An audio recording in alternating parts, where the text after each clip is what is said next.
Bonjour à tous et bienvenue. Nous sommes ravis de vous retrouver cet après-midi pour le live Think Banker de l'Observatoire des métiers de la banque, ayant pour thème principal « Demain commence aujourd'hui ». Alors cet après-midi, on va parler de travail à distance, du management dans la période si particulière que nous connaissons aujourd'hui et que nous vivons tous, et comment trouver de nouveaux équilibres. Alors pour évoquer tous ces sujets tout au long de l'après-midi, de nombreux intervenants seront avec nous en plateau comme en visio. Nous leur poserons des questions. Avec nous également pour nous accompagner tout au long de l'événement, nous aurons droit au dessin humoristique de Jean-Michel Milon, illustrateur chez Le Roi Dirigeant. Et à mes côtés, Béatrice Layon, bonjour, responsable de l'Observatoire des métiers de la banque. Alors bonjour à toutes et à tous, bienvenue et merci de nous accompagner pour ces 2 heures de direct. Alors, avant de laisser la parole à Pierre, qui va être le chef d'orchestre de cet après-midi, puisque vous l'avez compris, certains sont en plateau, d'autres sont à distance, donc il a la lourde responsabilité d'orchestrer tout ça. Moi, je voulais juste revenir 2 minutes sur un sujet qui nous avait préoccupé il y a maintenant un peu plus de 2 ans. Pour ceux qui nous suivent, vous vous souvenez qu'il y a 2 ans, au moment de la sortie de notre étude sur la transformation des métiers de la RH, nous avions annoncé la naissance, voire le baptême en même temps, d'une communauté qui s'est baptisée Think Bankers. D'ailleurs, vous voyez derrière moi, sur le mur, vous devez avoir le logo qui s'affiche de manière très, très, très répétitive. Alors, pourquoi je reviens sur cette communauté ? Alors, pour rappel et pour ceux qui se connecteraient pour la première fois avec nous, cette communauté, c'est donc un ensemble d'experts, de professionnels, de gens du secteur qui s'intéressent donc au secteur bancaire, à ces métiers, aux transformations que vivent ces métiers, et donc qui enrichissent nos travaux, qui nous accompagnent tout au long de nos études ou des événements que nous sommes amenés à faire au cours de l'année. Alors, cette année, pour l'Observatoire, comme pour tout le monde, ça a été une année très particulière. Alors, je ne la qualifierai pas, je ne sais pas si c'était une année négative, pleine de surprises, mais en tout cas, une année qui nous a obligés à reconsidérer nos méthodes de travail et à revoir notre manière de fonctionner.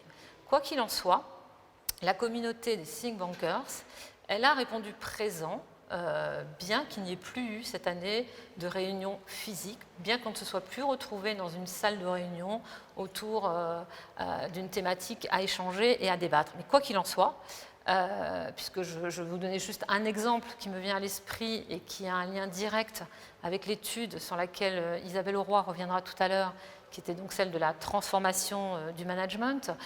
Nous avions imaginé de faire des ateliers en présentiel, comme nous le faisons habituellement, composés certes de représentants des banques, mais aussi de nos organisations syndicales et de certains experts. Et la mauvaise idée que nous avons eue, c'est de le décider à 2 jours du confinement. Donc tout a été remis à plat, mais quoi qu'il en soit, on a rebondi, on a mis en place des outils agiles et des outils collaboratifs à distance, et les 3 ateliers se sont tenus avec, je pense, un retour aussi riche que s'ils avaient lieu en présentiel. Et tout ça, ça nous a animés pour construire l'événement de cet après-midi, puisque vous l'avez vu, nous avons du plateau, nous avons du distanciel, mais l'essentiel pour nous, c'est de garder ce qui sous-tend quand même les travaux de l'Observatoire, c'est-à-dire l'échange, le participatif, le débat d'idées, et j'espère que cet après-midi, vous pourrez tous poser vos questions, enrichir ces débats et en tout cas faire jouer l'interaction. En tout cas, c'est un concept qui nous est très cher à l'Observatoire. Voilà, je repasse la parole à Pierre. Moi, je me retire du plateau et je vous laisse. Merci beaucoup, Béatrice. Et on commence avec cette première table ronde et ce premier thème. Avec nous, pour en parler sur le plateau, Caroline Salon-Proust, bonjour. Bonjour. Merci d'être avec nous. On a en distanciel, en visio, François Dupuis, bonjour. Bonjour. Vous êtes sociologue, conseiller académique du CEDEP, Centre européen d'éducation permanente associé à l'INSEAD. Vous êtes auteur de nombreux livres à succès, Le client et le bureaucrate, L'alchimie du changement, pour ne citer que. Et vous continuez vos activités de conseil et d'enseignement. Avec nous également, Caroline Del Torchio. Bonjour. François Dupuis, on va commencer par vous. Première question, comment l'entreprise, en tant qu'organisation, peut tirer parti de la période que nous traversons ? Eh bien, elle peut en tirer parti en essayant de tirer les leçons qui sont à la fois des leçons sur les problèmes qui se sont posés avec le travail à distance et en même temps sur les éléments extrêmement positifs qu'on peut en tirer. Alors je voudrais essayer d'illustrer ces deux aspects à travers des exemples. Quand je dis il faut apprendre quand même les difficultés que le télétravail a pu créer, qui sont des difficultés, et c'est ça qui m'a frappé dans tous les discours que l'on a pu entendre à la télévision, à la radio, les discours des spécialistes, de spécialistes, de spécialistes, on n'a jamais vu ressortir. Et c'est important parce que si on ne les fait pas ressortir, on risque de retomber dans les mêmes travers.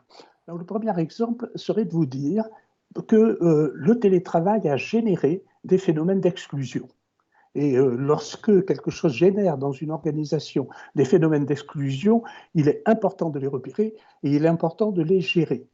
Deux phénomènes d'exclusion que je vais rapidement décrire pour montrer ce que je veux dire.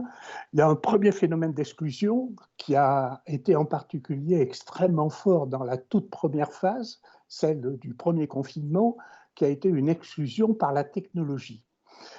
Qu'est-ce que ça veut dire l'exclusion par la technologie? C'est-à-dire qu'au moment où on est rentré dans le télétravail, la quasi-totalité des organisations, du moins celles que moi j'ai eu l'occasion d'étudier, j'en ai étudié 9 à cette période-là, n'avaient pas de bande passante assez large pour pouvoir accueillir tout le monde. Il a donc fallu prioriser qui on accueillait et qui on n'accueillait pas, qui on connectait, qui on ne connectait pas, et du coup, il y a une partie de la population qui n'a pas été connectée tout de suite, qui a commencé à s'interroger sur la réalité de son travail, sur la valeur de son travail, sur l'importance de son travail. Et du coup, ça a effectivement amené certains à se demander s'ils avaient une réelle utilité dans l'organisation. Et ce qui est intéressant à constater, c'est que dans les études que nous avons faites, ceux qui ont douté de l'importance de leur travail parce qu'ils n'ont pas été connectés tout de suite sont ceux qui ensuite, dans cette phase-là, ont eu le plus de réticence à revenir en présentiel. Dans la même rubrique, vous voyez, les entreprises avaient mis au point ou ont mis au point à toute vitesse des PCA, des plans de continuation de l'activité. Eh ben, c'est pareil, il y a eu des phénomènes d'exclusion avec ceux qui étaient inclus dans le PCA, ceux qui n'y étaient pas, sans qu'on leur donne trop d'explications. Mais il y a un autre phénomène d'exclusion que je veux noter, qui a été probablement le plus important et le plus mal ressenti. Vous voyez, les entreprises ont donné à leurs salariés un certain nombre de moyens pour communiquer et pour faire des réunions, d'ailleurs comme celles que nous sommes en train de faire, que ça soit Zoom, que ça soit Teams, que ça soit pour d'autres Slack ou autre chose. On leur a donné des moyens pour communiquer et en même temps, on a demandé aux salariés de n'en utiliser aucun autre. Les salariés n'ont pas suivi cette directive et ont commencé à se créer des groupes à eux avec leurs collègues, par exemple en utilisant des groupes WhatsApp. C'est important de parler des groupes WhatsApp parce que c'est ces groupes-là qui ont été utilisés. WhatsApp, c'est la technologie qui a été utilisée dans le cadre du confinement pour faire des groupes familiaux. Et comme ils ont su faire des groupes familiaux, ils ont su faire aussi des groupes de collègues. Le problème, c'est que ces groupes de collègues, ils ne les ont pas pris sur une base de travail, ils les ont pris sur une base affinitaire, comme on dit. Donc les gens qu'on aime bien, où on s'est dit, ceux-là, ils sont excellents, on va les mettre dans le groupe, ça va beaucoup nous aider, ou ceux-là, au contraire, ils ne sont pas intéressants. Bref, en créant des groupes de ce type, on a à nouveau exclu des parties de la population qui l'ont extrêmement mal vécu. Donc voilà une première chose que l'on peut apprendre. Il faut se méfier des phénomènes d'exclusion qui sont liés au télétravail et que dans l'enthousiasme généralisé, on n'a pas beaucoup finalement noté. Alors, en revanche, il y a des choses bien plus positives que celles-là, si je peux dire, qu'on doit apprendre et que l'on doit prendre en compte. Vous voyez, dans les travaux que j'ai eu à faire, qui se sont soldés, je profite pour le dire, par 500 entretiens qualitatifs effectués, ce qui est une des plus grosses études qui a été faite sur cette période-là, qui allait du mois, grosso modo, d'avril au mois de juillet, on a pu observer que dans la la première période du confinement, je ne rentre pas dans les détails, les Français vivaient assez bien le confinement, et même pour la plupart d'entre eux très bien, avec les exceptions que nous connaissons tous, des personnes isolées, des personnes en situation difficile, etc. Mais globalement, ça a été bien géré.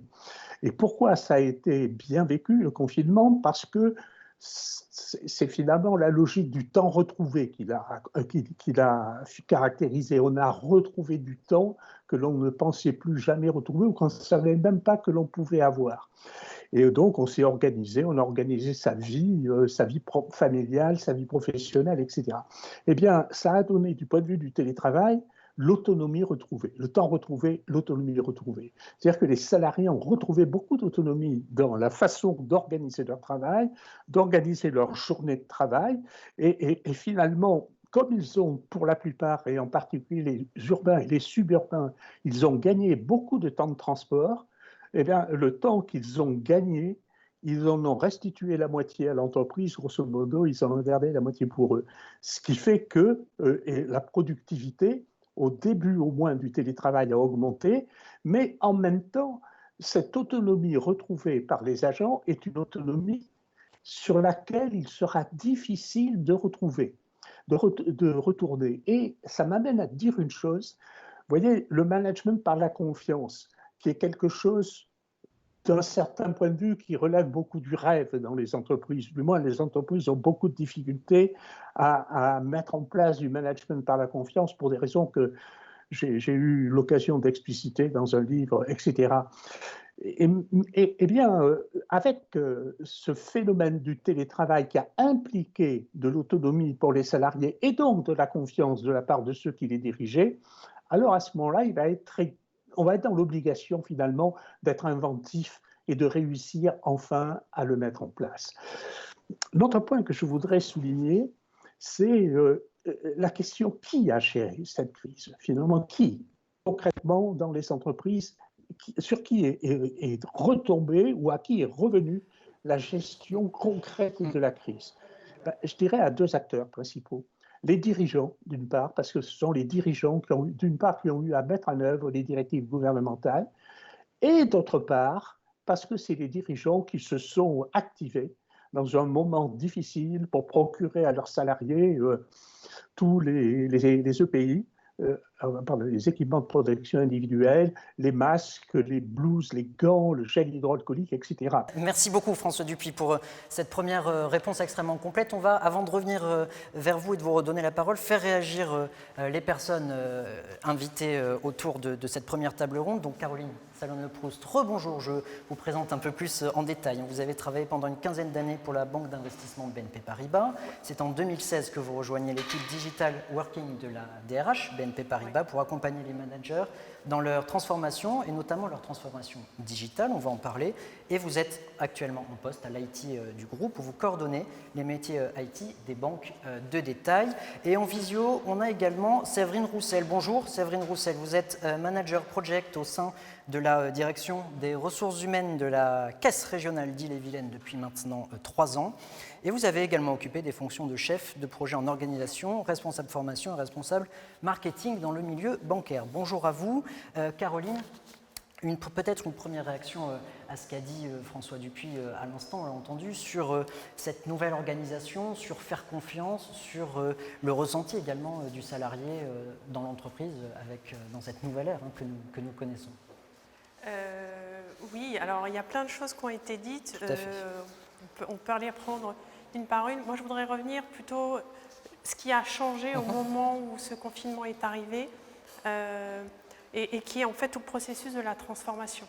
C'est que en fait, ça faisait longtemps qu'on essayait de travailler à pousser le télétravail, à pousser le manager qui gère par la confiance, moins par la tâche. Et c'est un exercice assez compliqué parce que ce n'est pas tangible. En fait, ça veut dire quoi travailler sur la confiance, comment on l'attrape, etc. Et en même temps, il y a un gros travail de fond qui a été fait, de communication, de répétition, de tests, mais qu'on n'arrivait pas à vraiment attraper sur le terrain. Et en fait, qu'est-ce qui fait que les gens se transforment? C'est quand il y a une nécessité. Et ce confinement est arrivé, et honnêtement, BNP Paribas a réussi à se mettre en complet télétravail en 15 jours. Et je pense qu'on était quand même quelques-uns à s'imaginer que ce serait vraiment difficile, et ça s'est fait. Donc oui, avec des sujets, je n'enlève pas la difficulté d'accès au réseau, mais finalement, il y a eu une agilité où on a réussi à privilégier ceux qui devaient vraiment travailler sur le cœur de la banque de 8h à 19h, et on a dit aux autres, ben, vous travaillez un petit peu autrement hors ligne. Et en fait, et là pour le coup, j'ai un avis peut-être un peu contraire, c'est que ça a redonné du sens à certains dans leur rôle de manager, parce qu'en fait, il fallait orchestrer ça, il fallait accompagner les collaborateurs, et il y a eu beaucoup d'énergie dépensée, et même si c'était plus difficile, ben, il y avait une burning platform, comme on dit. Et cette burning platform permet de vraiment transformer des choses qui étaient latentes, mais qui n'arrivaient pas à s'appuyer sur quelque chose. Donc c'est la transformation dans la nécessité, finalement, Ouais. parce que c'est le contexte qui impose ça, avec une bonne énergie. Personne n'a... Voilà. Par contre, ça se prépare. Et si ça ne se prépare pas, ben, ça devient cacophonique et ça ne marche pas. Ce qui est compliqué, c'est que le fait de le préparer, ça coûte de l'argent, parce qu'il faut répéter, il faut accompagner, et ce n'est pas toujours facile à mesurer. Et dans des moments où on peut arriver dans des restrictions budgétaires, comment on arrive à passer à l'échelle finalement cette communication et l'accompagnement des uns et des autres. Mais au final, enfin, ça vaut le coup, on le voit. Si on ne l'avait pas fait, on ne serait pas là où on est aujourd'hui. Et je crois que globalement, tout le groupe BNP Paribas est très fier de ce qui a pu être fait sur ces 6 derniers mois. Je n'enlève pas des cas un peu compliqués, forcément. Oui, mais globalement, le résultat est extrêmement positif. Séverine Roussel, rebonjour, vous êtes en visio avec nous. Vous partagez, vous êtes d'accord avec ce qui vient d'être dit, cette nécessité de transformer? Oui, tout à fait. Je suis tout à fait d'accord avec les propos qui viennent d'être tenus. On a été obligé de faire face à cette crise sanitaire, et tout le monde a dû s'adapter, que ce soit la direction, les managers et aussi les collaborateurs. Chacun a dû en fait s'adapter pour faire face à cette organisation, à cette nouvelle organisation du travail, et trouver aussi sa place. C'est ça qui n'est pas toujours évident en fait. Lorsqu'on met en place le télétravail de façon un peu subie, comme nous avons pu le vivre avec la première crise, le premier confinement. Et du coup, il a fallu accompagner chacun et trouver la confiance et la motivation pour pouvoir faire face à cette crise et continuer à satisfaire nos clients. François Dupuis, je reviens vers vous. Au regard de tout ce qui vient d'être dit sur l'organisation et la nécessité de réinventer des façons de travailler, quel sens aujourd'hui peut avoir l'entreprise au moment de la généralisation du télétravail, des relations de travail à distance? Est-ce qu'on peut encore donner un sens au collectif finalement? Alors, donner du sens au collectif, je crois qu'il n'en aura jamais autant eu.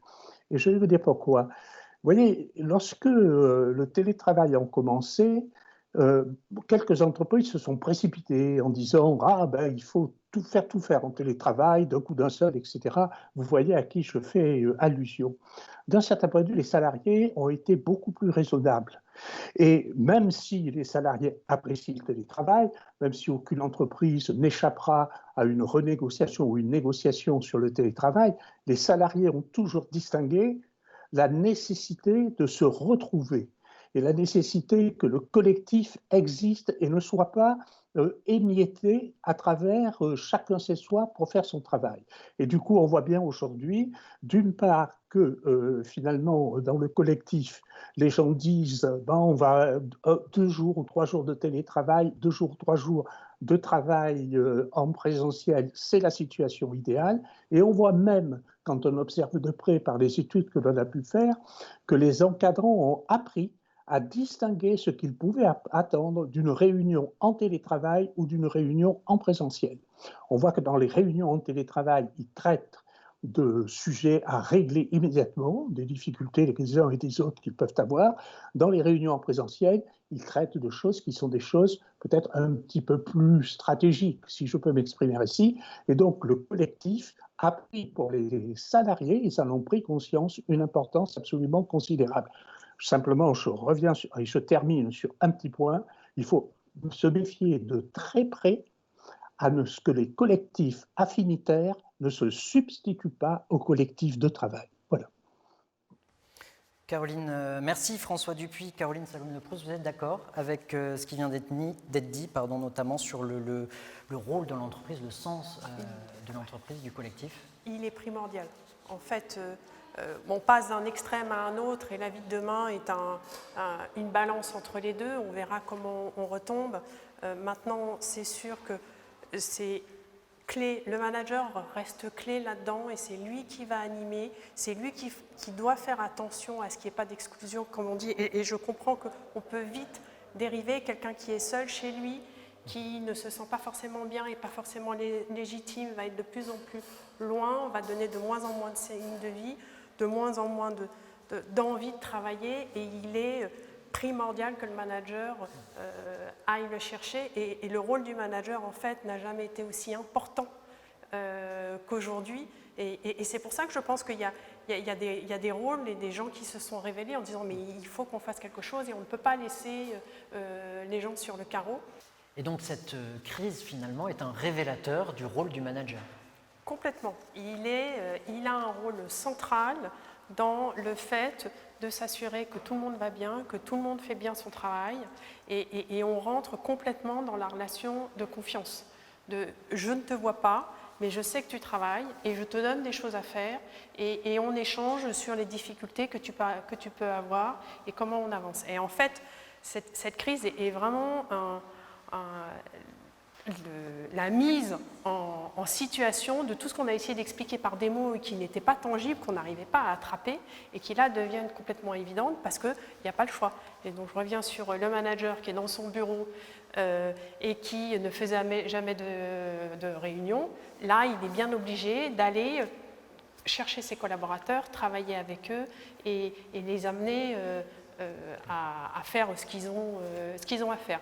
La chose que je voudrais quand même préciser, c'est que du coup, il faut comprendre que le manager aujourd'hui, et notamment ceux qui n'avaient pas bien compris ce que ça voulait dire, peuvent être dans des situations très délicates et qu'on s'occupe beaucoup des collaborateurs qui peuvent décrocher, mais qu'il faut aussi accompagner ces managers qui se retrouvent à avoir un rôle qu'ils n'avaient pas forcément et qui peuvent être extrêmement déstabilisés, parce que quand on n'a pas pris l'habitude de faire des réunions et que du jour au lendemain, il faut aller chercher ses collaborateurs, ce n'est pas si simple que ça parce qu'on se met en danger. Et donc, il faut vraiment les rassurer. On a l'habitude d'avoir un manager dans l'ancien monde, mais il faut le temps d'arriver dans le nouveau, qui progressivement arrive sur un piédestal et qui est un peu sacralisé. Il faut enlever cette sacralisation pour revenir tous ensemble, travailler ensemble, et qu'un collaborateur ne soit pas d'accord avec nous, en fait, ce n'est pas très grave. Le tout, c'est de réussir à échanger et à avancer et pour pouvoir atteindre l'objectif qu'on a besoin d'atteindre. Séverine Roussel, une dernière question. Vous êtes avec nous en visio. Vous êtes d'accord avec ce qui vient d'être dit sur la crise qui finalement pousse le manager à se réorganiser et à donner le meilleur de lui-même Oui, je partage complètement. Je pense que non seulement le manager doit se réinventer, mais également les collaborateurs et la force du collectif. Ce qui change vraiment et ce qui prévaut, en fait, ce sont les compétences comportementales et être en capacité de faire émerger la force du collectif par des initiatives qui sont menées par le manager, mais également les initiatives menées par le collectif. Nous, pour essayer de travailler cette organisation en intégrant des modalités telles que le télétravail, on a créé en fait au sein de chaque équipe, on a proposé des ateliers collaboratifs pour que ce soit la force du collectif en fait qui puisse trouver des solutions propres à chaque organisation. Merci beaucoup, Séverine Roussel. C'est la fin de ce premier thème. On remercie François Dupuis, sociologue, qui était avec nous, Caroline Saloun-Leproust, merci, et Séverine Roussel, donc merci. Avant de passer au deuxième thème et d'accueillir Salima Benamou, vous le voyez à l'écran, un dessin de Jean-Charles Milon. En tant que manager, je me demande parfois si la conduite du changement sous-entend obligatoirement un changement de conduite. Caroline, un petit commentaire peut-être là-dessus. Je ne dirais pas un changement de conduite, je dirais un changement de posture et un nouveau référentiel. Merci beaucoup et merci d'être venu pour cette table ronde et ce premier thème. Deuxième thème de cette première table ronde, on a avec nous par Teams Salima Benamou. Bonjour, vous êtes économiste à France Stratégie. Pour situer et rappeler un petit peu, vous m'arrêtez si je me trompe, mais France Stratégie est là pour éclairer les politiques publiques. On le sait, ce sont des experts qui produisent des études et qui travaillent sur le temps long et avec une approche scientifique, notamment sur le télétravail et ses multiples impacts, le sujet qui nous intéresse aujourd'hui. Alors, ma toute première question, on en a un petit peu parlé, mais on aimerait avoir votre avis. Comment rendre les nouvelles formes d'organisation, notamment le télétravail, comment rendre tout ça efficace Tout d'abord, merci. Je suis très, très heureuse d'être là, même si c'est à distance. Vous m'entendez bien ? Très bien, très bien. Oui, super. Donc, je suis ravie d'être présente avec vous et débattre sur les enjeux du télétravail. Alors, comme toute organisation du travail, rendre efficace une organisation, ça dépend de plein de paramètres, des paramètres économiques, de la stratégie de développement de l'entreprise et puis aussi de facteurs, on va dire, vraiment internes qui sont liés au management de l'entreprise. Ce qui rend efficace, ce qui peut rendre efficace l'organisation du travail à distance, c'est d'un point de vue managérial, et ça la crise l'a quand même bien montré, c'est que le télétravail doit s'accompagner vraiment d'une révolution managériale. On sait qu'en France, la culture du présentiel est très présente. Alors même si on a vu que le télétravail en France était beaucoup développé, c'est en partie lié à des conditions qui étaient exceptionnelles, qui sont liées à la crise sanitaire. Et une fois que le confinement est passé, on a vu aussi que, d'après le suivi des données dont on dispose via les enquêtes menées par la DARES, que le télétravail, le taux de participation des salariés au télétravail avait considérablement baissé. Donc, il y a cette culture du présentiel qui est encore très, très présent en France. Et je pense que la réussite du télétravail va dépendre avant tout des conditions de sa mise en place et de son appropriation par les salariés. Et on sait que en France, le télétravail, l'organisation, le management en France reste encore très top-down. Ce sont des organisations et ça on le voit d'après nos études, ce sont des organisations qui fonctionnent encore beaucoup en silo et qui laissent peu de place à l'autonomie aux salariés. Et donc, il faut absolument, pour bien faire fonctionner ce type d'organisation du travail à distance, basé sur la confiance, ça a été dit par les intervenants avant moi, il faut sortir aussi de cette culture hiérarchique traditionnelle, de ce contrôle visuel. Et le télétravail et l'autonomie, ce ne sont pas des choses qui vont de pair. C'est-à-dire qu'il faut vraiment qu'il y ait des conditions qui favorisent cette confiance, il faut vraiment la construire. Et ça passe par un mode de management vraiment très différent de ce que l'on observe en France. On observe que les organisations laissent peu de place à l'autonomie, à la délégation des activités aux salariés. Et contrairement à d'autres pays, notamment aux pays d'Europe du Nord, en Allemagne ou dans les pays scandinaves, les salariés ont beaucoup plus d'autonomie. Et on l'a vu d'ailleurs avant la crise, pendant et après, que le télétravail est beaucoup plus développé dans ces pays-là. Donc, il y a vraiment une réflexion à avoir sur le management, la culture managériale en France. Donc, justement, à ce propos, je rebondis sur ce que vous disiez, qu'en France, on a encore cette culture du présentiel. Est-ce qu'aujourd'hui, on vit une révolution de la façon de travailler, ou est-ce que, à la fin de la crise, tout reviendra un petit peu comme avant? C'est très difficile de savoir si on est face à un changement de paradigme en partant des conditions exceptionnelles liées à la crise. Comme je vous l'ai dit, le télétravail s'est vraiment fait à marche forcée. Et puis, donc, il y a eu beaucoup de personnes qui ont été mises en télétravail. Et une fois que le confinement est passé, on est revenu quand même à des taux beaucoup plus faibles. Donc, je pense qu'il y a quand même des tendances de fond. Il y a plusieurs facteurs qui sont favorables au télétravail. La première chose, c'est les facteurs économiques. Il y a certaines entreprises qui peuvent voir dans le télétravail vraiment une opportunité pour donner plus de flexibilité organisationnelle, pour avoir une meilleure réactivité face à l'instabilité de leur environnement. Et ça, c'est vraiment l'un des enseignements de la crise. Et le télétravail peut également minimiser les coûts qui sont liés à l'installation d'infrastructures physiques, de bureaux, de consommation d'énergie. Donc ça, c'est vraiment des facteurs économiques qui sont favorables et qui peuvent inciter les entreprises comme les administrations à déployer plus fortement cette modalité de travail. La crise a également montré qu'il y avait certaines tâches et des activités qui pouvaient se réaliser à distance. Et donc, certains managers qui ont pu être assez réticents avant ont pu voir à travers la crise, quand ça fonctionnait bien évidemment, il y avait des conditions derrière, qu'il y avait certaines tâches qui pouvaient se réaliser à distance.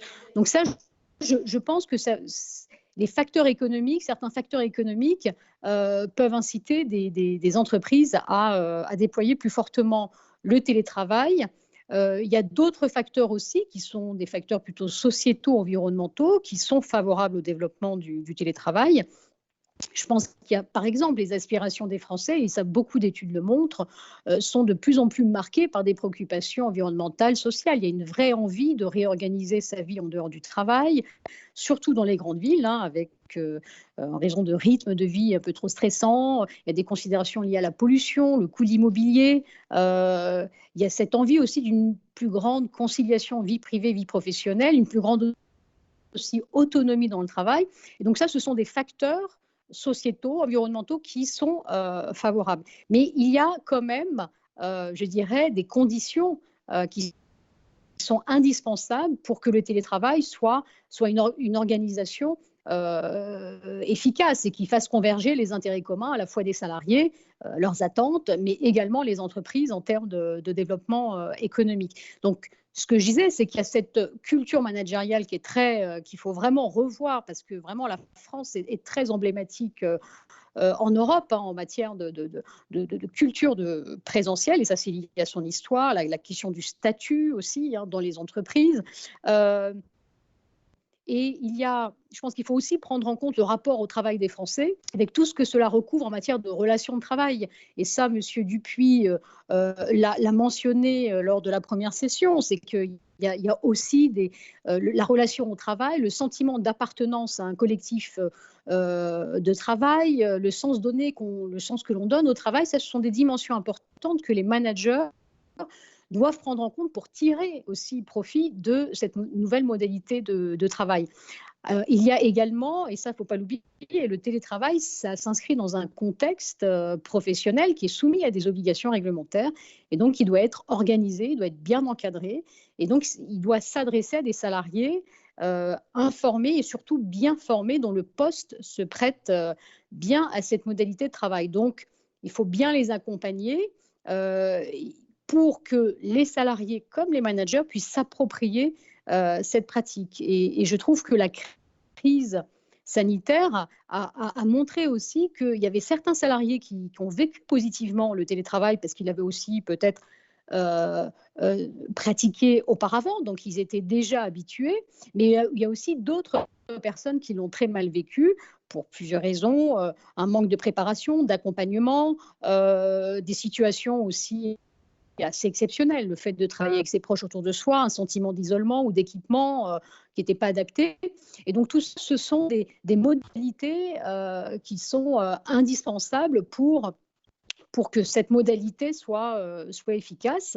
Ce qu'a montré également la crise, c'est que les entreprises qui ont réussi à mettre en place le télétravail et avoir une continuité de leurs activités, on va dire, dans les meilleures conditions, ce sont aussi ces entreprises qui avaient déjà mis en place des plans d'évaluation des risques pour la santé, pour prévenir les situations à risque comme l'isolement social, professionnel, le fait aussi d'avoir des horaires hachés, tout ça c'est vraiment très compliqué. Et donc ce sont aussi ces entreprises-là. Donc je pense que ça c'est l'un des enseignements si on veut réussir la mise en place du télétravail, c'est de travailler notamment avec les délégués, les salariés, les délégués du personnel, à bien évaluer les risques que cela peut engendrer, mais également les effets positifs. Après, il y a... Oui. Justement, sur le télétravail, on a bien compris tous les enjeux. On va faire un petit tour en plateau avec les personnes qui m'accompagnent. Je me tourne vers vous, Caroline Del Torchio. Une question, le tout télétravail, c'est la solution, c'est ce qui va s'imposer dans les mois, dans les années à venir? Le tout travail n'est probablement pas la solution, notamment pour les grands groupes. On voit que les entreprises qui aujourd'hui ont recours au télétravail à 100%, le full remote, comme on dit, sont plutôt soit des startups, soit des entreprises qui sont en tout cas nées comme ça en full remote, qui ont des pratiques très spécifiques. Tout se passe quasiment à l'écrit dans ces entreprises, donc qui ont une culture de l'asynchrone très forte, qui ne me semble pas tout à fait compatible avec la plupart des grands groupes. Par contre, le fait que le télétravail se généralise, ça, j'en ai aucun doute. Même question pour vous, Caroline Salomon-Lecroux, je me retourne vers vous. Le télétravail comme solution unique et ultime dans les mois, les années à venir? Non, le télétravail comme solution unique, c'est pas possible. On était en très peu de télétravail, on est passé en full télétravail. La réalité au milieu tombera sur quelque chose qui permettra de prendre le meilleur des deux solutions. Mais elles sont indispensables l'une à l'autre. Une sorte de 50-50? On ne peut pas dire. On va voir, il y a plein de choses, les collaborateurs le demandent, mais en même temps ils demandent à revenir au bureau. Donc on va voir comment tout ça atterrit. Alors, un peu de prospective. Salima Benhamou, vous avez mené une étude sur le travail en 2030. Alors, question très simple, comment on va travailler en 2030 ? Comment travaillerons-nous en 2030 ? Déjà, ça va dépendre beaucoup des organisations du travail. Et aujourd'hui, il y a plusieurs formes d'organisation du travail. Et demain, il y aura la coexistence également de plusieurs formes de télétravail. Donc, il n'y aura pas que l'entreprise totalement virtuelle. Ça, c'est l'un des scénarios, effectivement, qui a été développé dans cette étude. Mais ce ne sera pas le modèle qui va, on va dire, ce ne sera pas le one best way, entre guillemets, organisationnel en 2030. Bien, merci Salima Benhamou d'avoir été avec nous. Et tout de suite, on regarde, avant de passer au troisième thème, un dessin de Jean-Michel Milon. Toutes vos compétences sont obsolètes, il va falloir vous réinventer. Me réinventer, point d'interrogation, avec deux personnes qui sont chacun à l'autre bout d'une table. Alors c'est vrai, sur cette question de la réinvention, de la remise en question finalement du manager, elle va arriver, elle va avoir lieu? Ou est-ce qu'elle a déjà eu lieu? Je pense que pour certains managers, elle a déjà eu lieu et pour d'autres, elle va arriver. Chacun avance, j'allais dire, un peu à son rythme, mais la fonction managériale est complètement en train de changer, il n'y a pas le choix de toute façon. Même avis, Caroline Del tout Torchio, à fait, de la réinvention? Absolument, oui. S'il n'y a pas cette transformation des pratiques managériales, alors il ne pourra pas y avoir généralisation au sens 2-3 jours de télétravail par semaine de manière efficace et performante, quoi.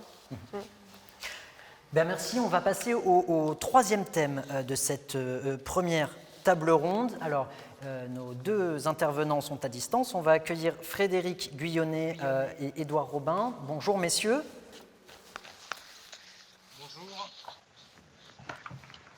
Bonjour. Bonjour messieurs, Frédéric Guyonnet, vous êtes président du SNB CFE-CGC depuis le mois de janvier de cette année, c'est le syndicat national de la banque et du crédit. Et Édouard Robin également avec nous, vous êtes chargé de mission à l'ANACT, ANACT, Agence nationale pour l'amélioration des conditions de travail. Vous êtes sociologue clinicien spécialisé sur le télétravail, la prévention des risques professionnels et les questions liées aux transformations numériques des organisations. Édouard Robin, je commence avec vous. Première question, comment vous voyez ces nouvelles formes de travail à distance, on vient d'en parler sur le télétravail, comment est-ce que vous estimez qu'elles sont efficaces, bénéfiques pour le salarié, pour le manager et pour l'entreprise en général? Oui, alors, merci pour votre question. Tout d'abord, les premiers participants l'ont évoqué, il y a un nouveau paradigme qui est en train de s'installer où en tout cas, il y a des éléments qui nous font penser que les choses vont changer et que le processus est en cours de transformation et que ces transformations vont amener d'une part des opportunités pour la prévention de la santé, comme l'a dit, et pour répondre aussi aux aspirations sociales, mais aussi pour les organisations, pour les entreprises, pour gagner sur certains points de performance. Et là-dessus, on peut espérer que le télétravail apporte un certain nombre de solutions, mais il ne faudrait pas oublier les risques que M. Dupuis et Mme Benamou et que les autres participants ont évoqué sur le risque pour le collectif, le risque pour l'isolement. Et on voit depuis le premier confinement que les choses ne se passent pas de la même façon entre le premier et le deuxième, que les choses ne sont pas stabilisées et que les partenaires sociaux, et M. Guyonnet en parlera sûrement, sont en train aussi de se mobiliser pour voir comment il va être nécessaire d'encadrer cette transformation. On l'a dit, beaucoup de choses se passent au niveau des collectifs de travail, les pratiques se réinventent, on fait travail en visio, etc. Ça pose un certain nombre de questions sur les métiers, notamment sur les métiers de la relation client, qui sont importants pour les métiers de la banque, mais aussi pour les relations entre collègues. Et au-delà des pratiques, va être aussi se poser la question du cadre dans lequel ça s'inscrit. Il y a un accord national interprofessionnel qui a été signé par les organisations syndicales et patronales il y a quelques jours. Mais il faut voir aussi comment ça va se rejouer au sein des branches et au sein des entreprises pour fournir un nouveau cadre, un cadre réinventé qui tienne compte des évolutions dont on a vu, plus de jours de télétravail, se préparer à d'éventuelles nouvelles crises et comment on encadre ça et répondre aux nouvelles aspirations des salariés et aux nouvelles exigences des entreprises, aspirations qui seraient faciliter la conciliation vie privée vie professionnelle sans envahir l'espace privé peut-être. Et pour les entreprises aussi, comment on peut tirer parti d'un point de vue organisationnel, d'un point de vue de la flexibilité, d'un point de vue d'autres modes de relation et de management, comment on peut tirer parti de la situation qu'on connaît et des choses qui vont venir par la suite. Frédéric Guyonnet, vous êtes d'accord avec ce que vient de dire Édouard Robin sur le télétravail, la nécessité de dialoguer à une nouvelle organisation du temps de travail entre salariés et managers? Oui, effectivement, tout est dit, on se rejoint tous sur ce sujet-là. Aujourd'hui, avec la crise sanitaire, c'est vrai qu'on a été contraint d'accélérer sur cette forme de travail avec des entreprises qui ont mis des salariés en travail à distance en mode dégradé, avec un certain nombre de jours de travail à la maison, mais dans une organisation complètement désordonnée, et des entreprises qui ont vraiment pris du recul sur cette nouvelle organisation du travail, car elles utilisaient déjà ce mode de fonctionnement avant crise. Elles ont donc listé notamment les métiers qui se prêtent ou non au télétravail, les salariés qui peuvent télétravailler ou non. Il faut que le télétravailleur ait une certaine indépendance, une certaine autonomie sur son poste. On ne peut pas mettre des débutants sur un métier en télétravail. Après, il est absurde de contester que le numérique est présent dans nos sociétés, Il est bien là, par contre, il est porteur de risques, on l'a dit, l'affaiblissement du collectif, l'isolement des télétravailleurs qui commence à se produire, l'exclusion de certains télétravailleurs, et il faut qu'on réfléchisse à tout ça. Alors, le télétravail accentue aussi les inégalités entre les salariés qui peuvent télétravailler et ceux qui ne le peuvent pas. Le télétravail, c'est devenu un marqueur sociétal, avec certains sont fiers de dire mon mari télétravaille, ma femme télétravaille. Il accentue les inégalités aussi pour ceux qui peuvent télétravailler de leur maison avec une piscine, un grand bureau équipé, et ceux qui sont dans des petits studios parisiens avec des voisins qui font du bruit, par exemple. Alors après, évidemment, le télétravail, c'est bien pour l'écologie, c'est bien pour le porte-monnaie parce qu'on fait des économies sur les frais de transport, pour l'équilibre entre la vie professionnelle et la vie familiale. Par contre, socialement, on pense que c'est une catastrophe, et pas, car l'entreprise a un vrai rôle social qui est important dans notre société. Il faut donc qu'on réussisse à mixer du télétravail et du travail en présentiel. Et Édouard Aubin, je me tourne à nouveau vers vous. On vient d'évoquer justement les risques pour le manager comme pour le collaborateur, les risques liés au télétravail. Quelles recommandations et quelles précautions pour travailler efficacement depuis chez soi ?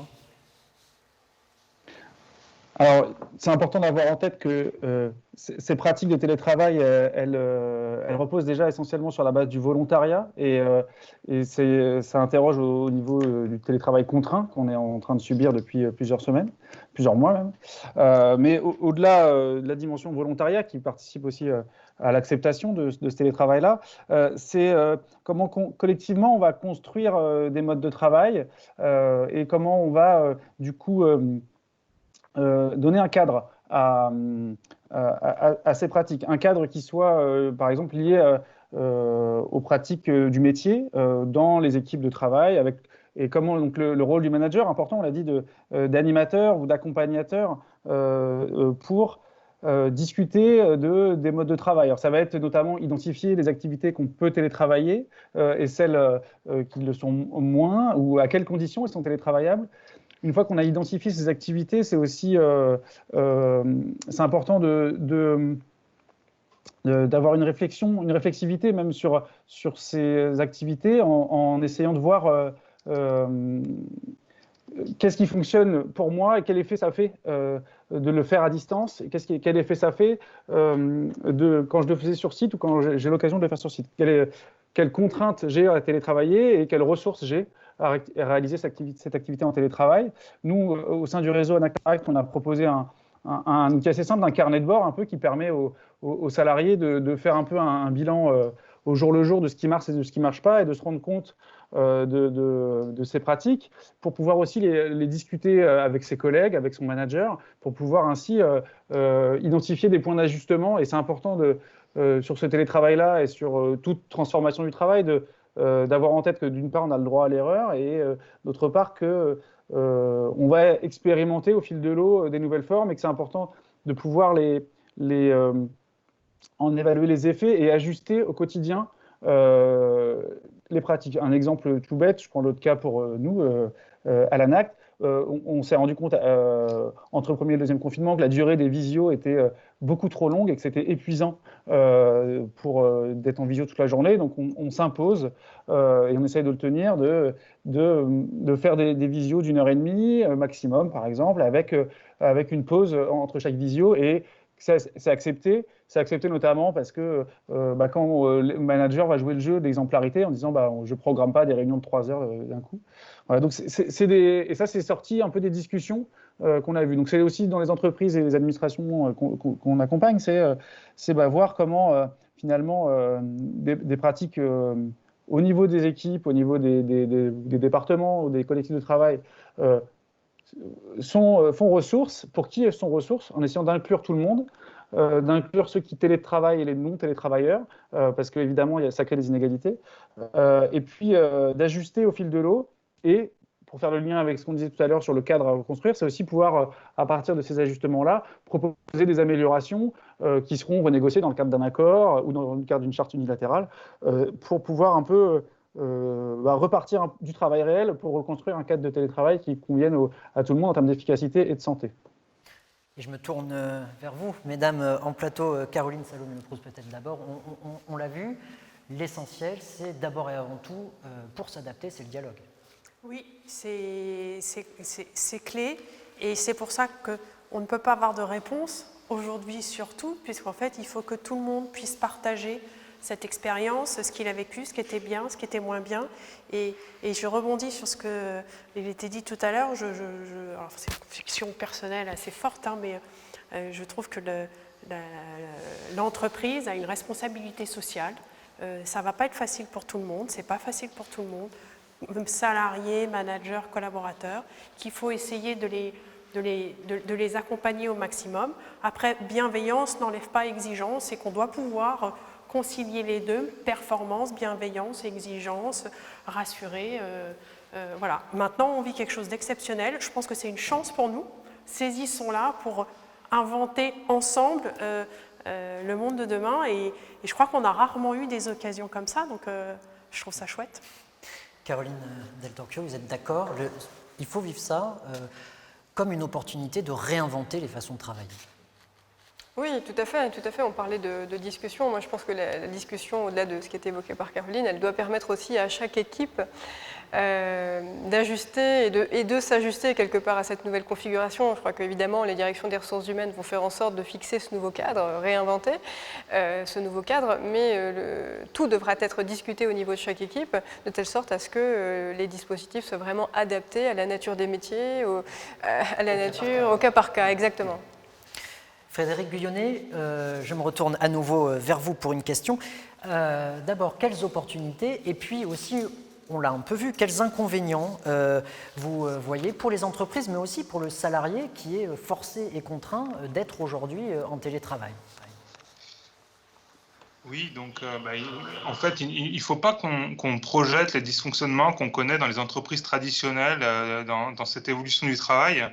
Il faut qu'on saisisse des opportunités tout en pointant effectivement les risques, les reportings, les contrôles qui prennent de plus en plus de place dans nos métiers aujourd'hui depuis quelques années, et l'autonomie et la confiance qu'on avait a peu à peu reculé. Et avec le télétravail, il faut qu'on repense tout ça pour que le salarié ait une plus grande autonomie sur la manière dont il organise son temps de travail pour réaliser ses prestations. Il faut qu'il y ait un suivi de la charge de travail. Il faut reconnaître, je pense, de la flexibilité et des marges de manœuvre, mais qui doivent aussi s'accompagner, je le redis, d'un suivi de la charge de travail. Concernant le présentiel, lorsqu'un salarié vient dans l'entreprise, il quitte son milieu personnel et il rentre dans un cadre professionnel avec un manager, des collègues, etc. Il fait ses heures et puis il repart, il retrouve son environnement personnel. Il y a donc une coupure et des étapes qui se font pour passer d'un monde à l'autre. Et le télétravail, ce n'est pas le cas. Et psychologiquement, ça peut être ennuyeux. Donc, il faut qu'on arrive à cadrer tout ça. C'est pour ça que nous, effectivement, on en a parlé tout à l'heure, il y a eu un accord national interprofessionnel sur le télétravail. Nous, on demande au niveau du SNB à ce qu'il y ait aussi des accords cadres sur le télétravail au sein de chaque branche à l'intérieur du secteur bancaire. Voilà, parce qu'il y a des choses à cadrer. Par exemple, en télétravail, on peut se retrouver avec un collaborateur qui fait face à un manager qui pourrait être malveillant, avec des communications téléphoniques sans témoin, qu'on ne retrouve pas forcément dans l'entreprise traditionnelle, ou lorsque vous avez un open space, où vous avez des bureaux, vous avez les collègues autour, vous avez les organisations syndicales. On est là aujourd'hui, les organisations syndicales, clairement, il faut qu'on se réinvente parce qu'on n'est pas capable, là, aujourd'hui, de continuer à suivre les salariés, les conseiller, les accompagner, les soutenir à distance. Donc, il faut que clairement, on puisse retravailler, nous aussi, sur ces modes de travail à distance.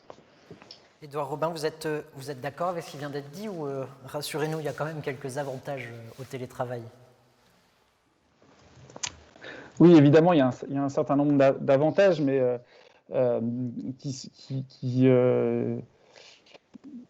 qui dépendent du contexte de l'entreprise, de la situation économique aussi. Ce n'est pas la même chose d'être en télétravail quand on sait que c'est pour poursuivre une activité ou quand on craint pour son travail ou pour son emploi. Si je reviens sur votre question des avantages, ils ont été un peu évoqués en termes de conciliation vie privée, vie professionnelle, en termes d'autonomie des salariés, d'autonomie retrouvée, faciliter un certain nombre de tâches qui nécessitent de la concentration. C'est connu depuis longtemps et il ne faut pas l'oublier. On l'a vu, le premier confinement, Il y a eu des bonnes surprises en termes de productivité, alors qui sont liées à l'engagement des salariés, à la réactivité de l'encadrement de proximité et des directions de pouvoir s'adapter. Et finalement, l'alchimie a plutôt bien marché dans un premier temps. Avec des résultats qui ont été plutôt satisfaisants, malgré un contexte un peu anxiogène au point de vue sanitaire et économique. Mais ces avantages, ils sont vraiment à étayer, à consolider pour pouvoir que ça bénéficie à tout le monde. La santé des salariés, c'est un facteur de performance pour l'entreprise et c'est en ça qu'il faut la protéger, que le télétravail apporte une partie des solutions, mais comporte un certain nombre de risques. Et d'où l'importance vraiment de pouvoir le surveiller au quotidien, peut-être plus que dans les organisations traditionnelles où on pouvait avoir l'impression que ça roulait un peu tout seul. Là, le fait qu'on soit à distance, ça rajoute de l'incertitude, ça rajoute une perte de contrôle et il faut avoir en tête de suivre ça de près, alors sans tomber dans le surcontrôle et dans le sur-reporting. Il y a des problématiques fortes liées un peu au contrôle des connexions ou choses comme ça. Il faut vraiment être vigilant par rapport à ça, mais pouvoir construire un télétravail qui soit productif pour tout le monde. Et quand la situation sanitaire leur permettra, on verra qu'il y aura sûrement des équilibres qui vont se mettre en place sur le nombre de jours de télétravail acceptables et bénéfiques pour un certain nombre de tâches. Et puis, comme le disaient tout à l'heure les autres intervenants, le besoin de se retrouver, le besoin de recréer du collectif, de se recréer un peu des liens informels pour revitaliser. Un des enseignements de la crise qu'on n'a pas encore évoqué, c'est finalement le télétravail a permis de prolonger des collectifs qui se passaient bien et qui se sont renforcés. Alors avec les risques que disait M. Dupuis sur les risques un peu d'exclure certains, mais les communautés qui étaient déjà préexistantes se sont parfois serré les coudes, ont bien fonctionné, et c'est ça qui a permis au télétravail de bien durer, et ça a été plus dur de créer des collectifs à partir de zéro. Et donc le retour au bureau, même partiellement, la vigilance à maintenir ces liens collectifs de façon aussi avec des outils numériques nouveaux, peut permettre de recréer, de maintenir des dynamiques collectives qui soient favorables et au travail et à la bonne santé des salariés. Bien, merci Édouard Robin. Merci messieurs d'avoir participé à ce troisième et dernier thème de la première table ronde. Frédéric Guyonnet du CNB CFE-CGC et Édouard Robin de l'ANACT, l'Agence nationale pour l'amélioration des conditions de travail. Merci beaucoup messieurs. Et avant de passer à la deuxième table ronde, au plus proche de l'entreprise, un dessin de Jean-Michel Milon que vous voyez sur votre écran et que je prends moi. Le management à distance, mais qu'est-ce qu'il fabrique avec un manager, on suppose, en costume-cravate, sur sa commode, un peu dans les vagues. Est-ce qu'on est parfois un petit peu comme ça, dans le flou, quand on est manager et qu'on doit tout gérer à distance ? Alors, je ne sais pas si je vais répondre complètement à la question. Ce que je trouve, moi, assez intéressant, ce n'est pas forcément la commode, mais on a... avec les mois, la manière de communiquer via Teams et en visio a énormément changé. Au début, on s'est retrouvés dans des cuisines, dans des chambres. Après, on s'est retrouvés avec des fonds, avec des grosses bulles rouges et vertes. Chacun a trouvé un peu son style, tout en essayant de trouver finalement la bonne barrière entre la maison et le travail. Et je pense qu'on revient sur ce sujet-là. On est à la maison, mais on est au travail, et comment en étant à la maison, on arrive à mettre quelques distances pour être au bon endroit. Et en même temps, je trouve que d'avoir atterri dans les cuisines des uns et des autres redonne beaucoup d'humanité avec les gens avec lesquels on travaille, et c'est plutôt sympa aussi. Caroline Del Torchio, même constat ? Oui, tout à fait. Je pense que... par rapport les managers ont vraiment besoin de dépasser ce besoin de contrôle qui était présent chez certains pour lâcher prise et pour faire confiance. Je pense qu'en plus, ces périodes de confinement ont été plutôt rassurantes. On a vu que la grande majorité des collaborateurs faisaient preuve d'inventivité et d'agilité. Donc je pense que oui, il y a un enjeu autour du contrôle et les managers vont y arriver à le dépasser, ce blocage vis-à-vis du besoin de contrôle. Merci beaucoup et merci à Jean-Michel Millon pour son dessin qu'on retrouvera tout au long de cet événement. Et donc, on va commencer la deuxième table ronde au plus proche de l'entreprise.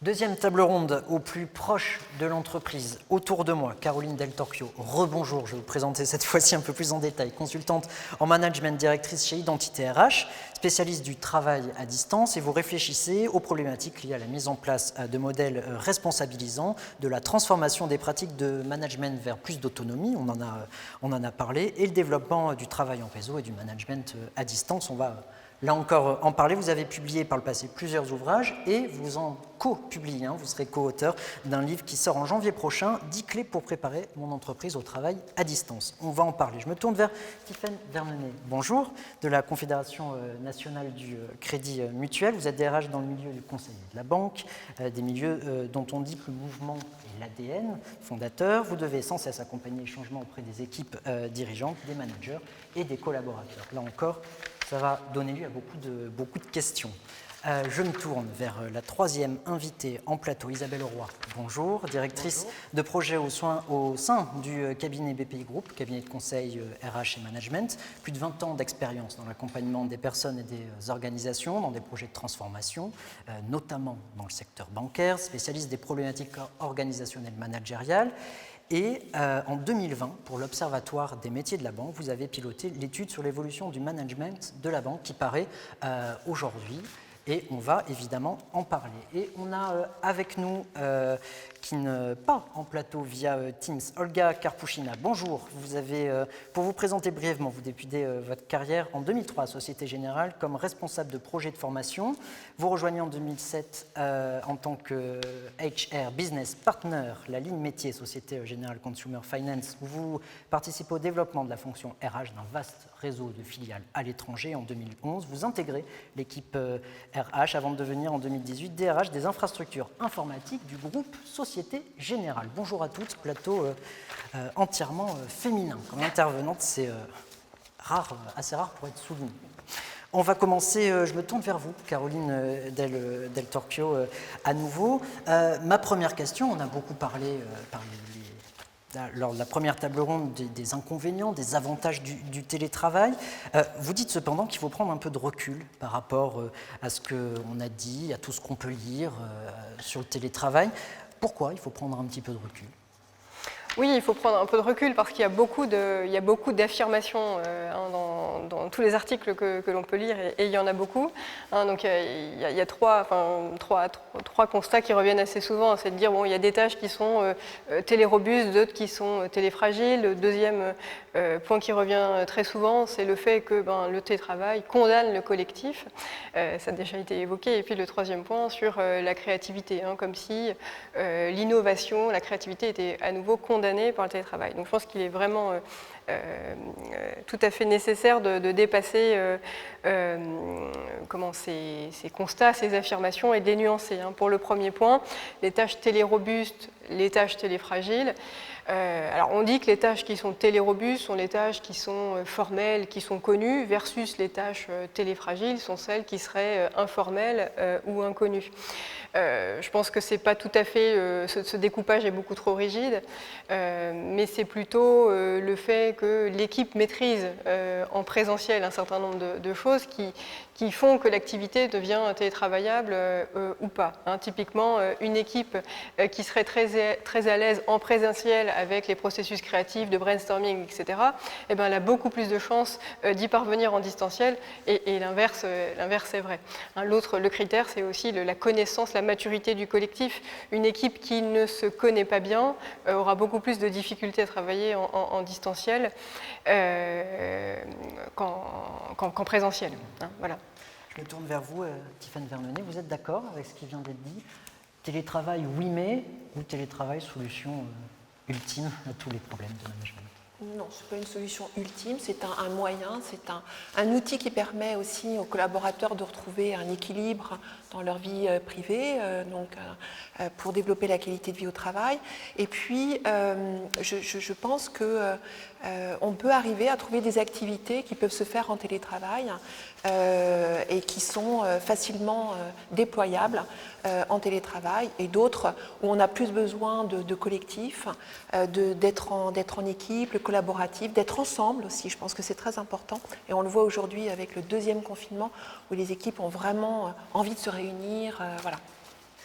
Isabelle Roy, un petit mot rapide sur ce télétravail. Pour vous, solution ultime ou outil pour évoluer? En tout cas, pour les managers, le management à distance est une situation dans laquelle le manager est un peu plus obligé, parce que manager à distance, c'est manager aussi. Et donc, à ce titre, le télétravail ou la situation de confinement peut être une situation intéressante à observer. Nous l'avons observé pendant notre étude, mais j'en reparlerai peut-être.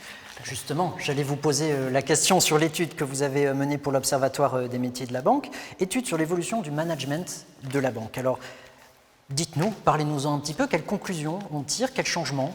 Alors, les conclusions, peut-être rappeler le calendrier. Nous avons mené cette étude sur toute l'année 2020. Elle était prévue pour être livrée dans les 4 mois, en avril ou en mai, et de fait, avec le confinement, voilà, c'est toute cette période, toute cette année un peu spéciale que nous avons traversée toutes et tous. Nous avons aujourd'hui, nous livrons aujourd'hui, et nous allons publier aujourd'hui, l'Observatoire va publier aujourd'hui, cette étude sur l'évolution du management, et le tableau était au départ un peu sombre, parce qu'on parlait de réenchanter la fonction managériale. Je parle dans le secteur bancaire également, hein, donc réenchanter, quel avenir pour la fonction managériale, d'être manager n'est plus un rêve pour la plupart des collaborateurs du secteur, et peut-être que cette étude va redorer l'image du manager dans le secteur bancaire. En tout cas, c'est notre ambition, et la période de confinement et la période obligée de management à distance, ça a été pour nous aussi une bonne source d'inspiration et d'observation. Et tout ce qui était émergent, on savait bien que le management à distance émergeait, on le voyait, on a pu l'observer en grandeur nature. Et donc, une de nos conclusions, c'est que le management aujourd'hui, et le management dans l'avenir, est un manager qui va devoir préserver tous les équilibres, et plusieurs équilibres. La distance et la proximité, mais aussi l'expertise et le management, et aussi la conciliation des vie privée et vie professionnelle, aussi l'intergénérationnel. Voilà, donc cet artiste de l'équilibre, je pense qu'il est né pendant cette période de confinement et de télétravail un peu contraint. Olga Karpushina, vous êtes avec nous via Teams. Est-ce que vous êtes d'accord avec tout ce qu'on vient de dire, notamment sur les évolutions du management, cet équilibre à trouver? Oui, tout à fait, hein. C'est ce qu'on observe, en tout cas sur le terrain. Peut-être effectivement, comme Isabelle l'a souligné, cette révolution a commencé bien avant le confinement, et c'est ce que je vis dans les métiers de l'informatique à la Société Générale. On a commencé une transformation assez importante il y a 3 ans qui était drivée par plusieurs facteurs. Le mode de travail agile. Il y a aussi tout ce qui est les nouvelles attentes des collaborateurs, hein, les nouvelles attentes des jeunes, donc les nouvelles attentes sociétales. Il y a aussi l'innovation. Et on a commencé à travailler sur les postures, l'évolution des postures managériales. Et on a bien vu que tout ce travail-là, qu'on a mené avant la crise sanitaire, et on a autour de 3 axes en fait. C'est l'autonomisation des équipes, c'est la création des conditions favorables à l'apprentissage et à l'innovation. Et ça nous a permis de s'appuyer là-dessus pendant ce travail forcé 100% à distance. On a beaucoup parlé de la confiance, et on a bien vu que l'autonomie qu'on donne aux équipes ne peut pas se faire sans la confiance. Il y a tout ce qui est l'apprentissage, le travail en commun, la coopération hein, qui était aussi mise en question, questionnée. On a dû les réinventer pendant le confinement et le reconfinement. Et la communication, l'équilibre vie privée, vie professionnelle, donc tous ces éléments-là qui sont extrêmement nombreux, hein, qu'on voit, qui obligent les managers de se réinventer. Tiffaine Verneret, vous êtes d'accord avec ce qui vient d'être dit, pour reprendre ce terme de management de l'équilibre, c'est vraiment ça qu'il faut trouver aujourd'hui? Oui, c'est vrai que le manager est extrêmement mis en avant hein, dans le cadre du télétravail. Et nous, on a la chance au Crédit Mutuel d'avoir initié cette transformation managériale il y a plus de 2 ans en fait.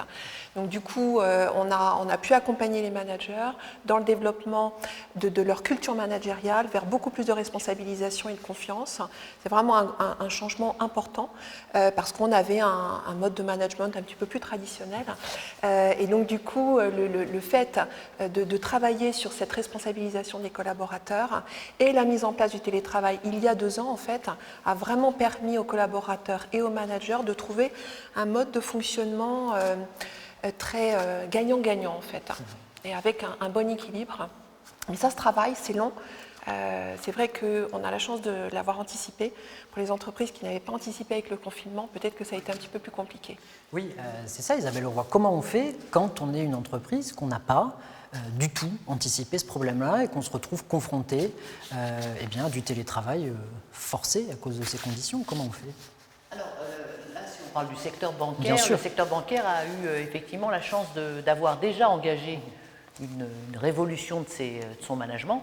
C'était aussi c'est aussi un de nos grands constats. Et cette chance, il en a profité, entre guillemets, en s'adaptant de façon particulièrement efficace au moment du confinement. Et donc cette période-là a été pour le secteur, en tout cas, et pour les managers, le management bancaire, une période aussi où il y a une fierté retrouvée. Le fait de pouvoir exercer son métier de banquier dans de bonnes conditions, d'être réactif.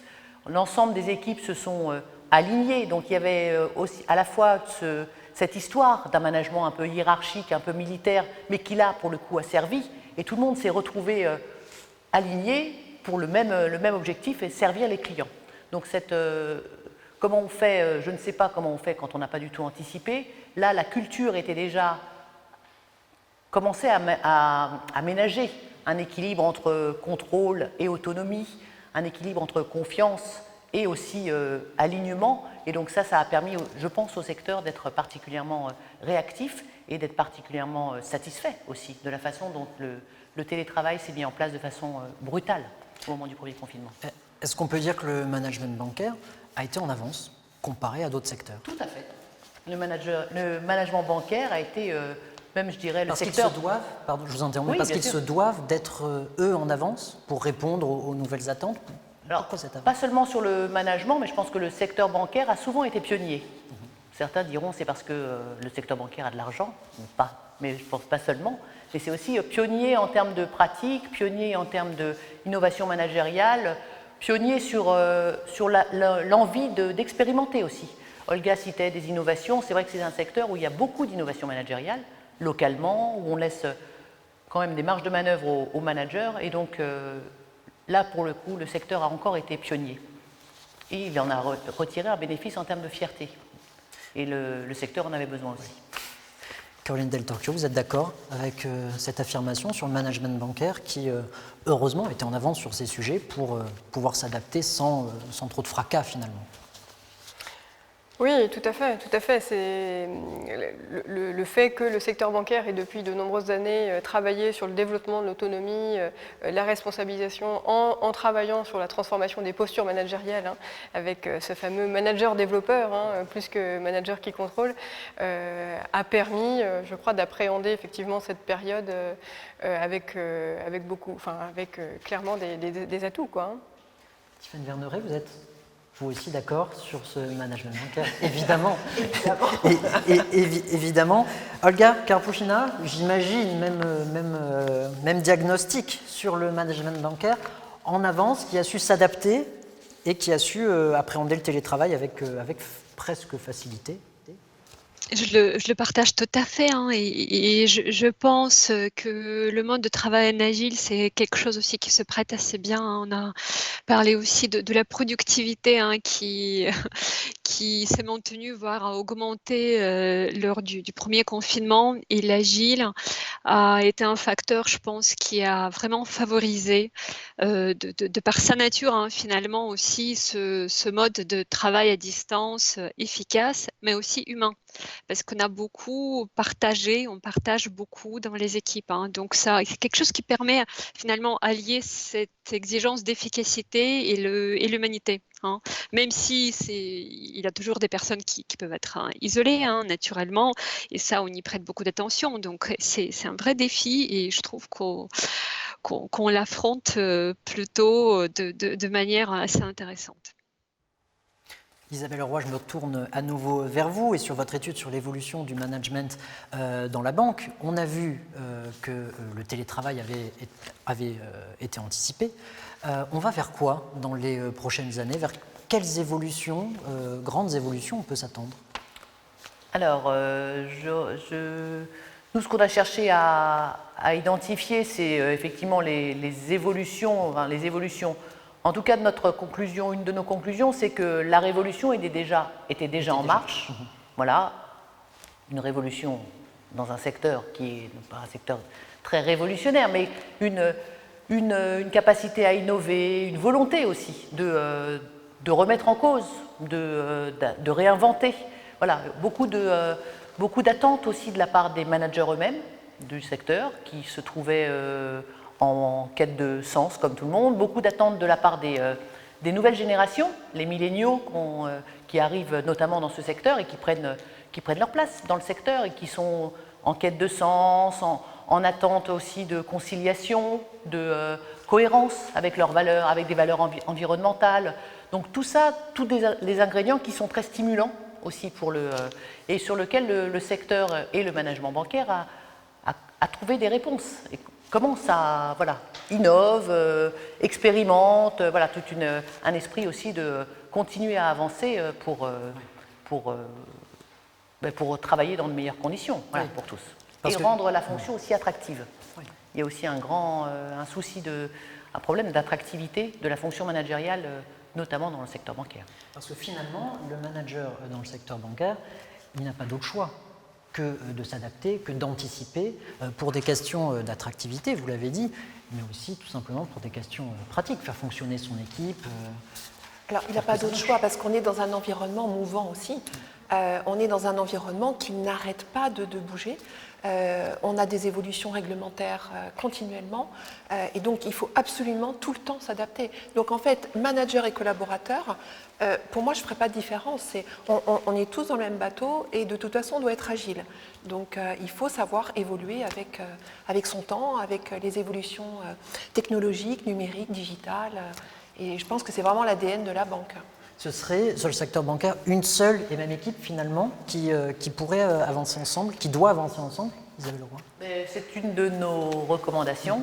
La recommandation, c'est d'aller jusqu'au bout, enfin, c'est pour inspirer, hein, ce n'est pas une consigne à appliquer stricto sensu, mais d'aller un peu plus loin que le modèle de passer d'un modèle top-down, non pas un modèle d'entreprise libérée, ce n'est pas du tout mon propos, mais à un modèle où le manager est plus au milieu de son équipe, dans un esprit d'intelligence collective, de partage, hein, enfin de partage au sens partage professionnel, voilà, de dialogue, et du coup d'inverser un peu cette autorité, ce management par l'autorité. Olga Karpushina, vous êtes d'accord avec ce qui vient d'être dit, un manager au milieu, moins de verticalité, moins d'autorité, plus de collectif et d'intelligence. Oui, On va clairement vers ce type de fonctionnement, même si traditionnellement, dans le milieu bancaire, je pense qu'on était habitué à un management plutôt top-down. Là, avec sous l'influence de plusieurs facteurs, hein, finalement, donc, que j'ai déjà évoqués, on va vers des modèles beaucoup plus partagés, hein, quand on parle des plateformes. Donc, c'est en quelque sorte, en fait, c'est un manager, même dans l'animation de son équipe, c'est un manager au milieu, et c'est des interactions permanentes aussi avec des collaborateurs. Et en fait, c'est un manager, la posture quand on parle de manager coach, donc effectivement, c'est quelqu'un qui est là, qui anime, qui adopte aussi plus cette posture de manager coach, qui est plus à l'équipe, à l'écoute, en fait, qui va aussi accompagner ceux qui ont plus besoin peut-être, mais en même temps, peut-être chercher à organiser le travail. Donc oui, donc c'est clairement des nouvelles postures managériales et on va vers ce manager qui est au milieu et l'équipe, elle est aussi importante que le manager. Ouais. Et on va, avant de continuer le débat, faire un tour du côté de notre dessinateur Jean-Michel Milon, un dessin qui s'affiche sur votre écran et sur le mien aussi. Dans une seconde. Voilà, avec le télétravail, nous allons vous transformer de A à Z et les collaborateurs disent « enfin » avec 3 points d'exclamation. Alors, est-ce que c'est ça? Est-ce que c'est enfin, depuis le temps qu'on attendait cette émergence du télétravail, peut-être Caroline Del Torchio, est-ce que ça y est, c'est le moment que beaucoup attendaient? Oui, je crois que s'il y a une certitude, c'est que le télétravail est extrêmement plébiscité par les salariés. Hein, toutes les enquêtes le montrent. Hein, je crois qu'une enquête récente conduite par Malakoff Médéric montre que 84% des personnes qui ont pu télétravailler veulent continuer. Donc c'est extrêmement positif. Et oui, effectivement, et on y reviendra, mais les portes ouvertes par le télétravail, hein, sur la simplification des organisations, la libération effectivement des énergies, le fait de pouvoir faire davantage de choses, d'avoir plus d'autonomie est extrêmement positive pour les collaborateurs, et c'est pour ça qu'ils le plébiscitent, en plus effectivement de tous les thèmes connexes dont on a parlé, comme l'harmonie vie pro, vie perso, les temps de transport, etc. Hein. Même question pour le secteur bancaire, est-ce que c'est un grand enfin, ou est-ce que nous finalement on l'avait déjà, de notre côté c'était déjà calé, c'était déjà fait?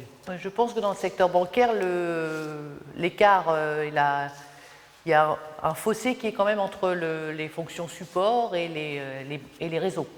Et ça, c'est vrai que c'est quelque chose, au moment du confinement, les agences étaient ouvertes, et donc les personnes, les équipes du réseau allaient pour la plupart sur site, enfin, dans les agences, et avaient quand même commencé à développer quelques jours de télétravail. Et donc là, on s'est rendu compte au niveau des réseaux qu'il y avait une appétence aussi, comme dans la majeure partie de notre société actuelle. Hein. Et cette appétence et cette envie de pouvoir télétravailler 1 jour, 2 jours par semaine, même si on est conseiller clientèle, voire quand on est conseiller dans des directions d'entreprise, il faut l'entendre. Je pense que les établissements bancaires ont depuis, ça a été un accélérateur de ce point de vue-là, sur le corps social qui demandait à télétravailler, y compris sur les réseaux.